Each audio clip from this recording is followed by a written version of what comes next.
কিছু ভাই কেন? গতকালকে রাত্রে ঝড় বৃষ্টি তুফানে বিরাট বড় গাছ ভেঙে পড়ছে। যদি দিনের বেলা হয়তো প্রচুর ক্ষতি হইলে পুরা জ্বল্লা গেল, ধরলে মেন তার ছিঁড়া গেছে যা দুইটা।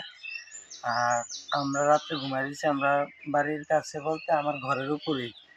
যদি কোনো মানে দিনের বেলা হয়তো রাত্রে বুঝতে পারলাম না চালের উপরে পড়ছে, যদি সামনে লোক থাকতো জায়গা শেষ হয়ে গেলে। তো এইটা আমি একটা কথা কই, কারেন্ট অফিসে তারা নেগলেন্সি আছে। এর আগে আমি জানাইছিলাম যে আমার ঘরের সামনে তার জোড়া দেওয়া আছে, আপনার তারটা ঠিক করে দিয়ে যান। তারা কেন না চলবো, তো তারা কাম খেয়ালে মানে নেগলেন্সি, তারা কাজের কোনো ইয়েই নেই। মানে যে একটা জোর দিয়ে একটা কাজ করুন সুন্দর করে, ইলেকট্রিকের অফিসে একবার দুইবার না তিনবার জানাইছি, তারা চলবো চলবো। এই চলে তো মানুষের বিরাট ক্ষতি হয়ে যাবো গা। এই জায়গাটার নাম কিটা? এই জায়গাটার নাম নর্থ চরিলাম গৌতম কলোনি। আপনারা কিতা চাইতেছেন এখন? আমরা চাইতেছি অতি দ্রুত মানে কাজটা কমপ্লিট করে দিয়ে হবে। তারা সবসময় নেগলেন্সি করে।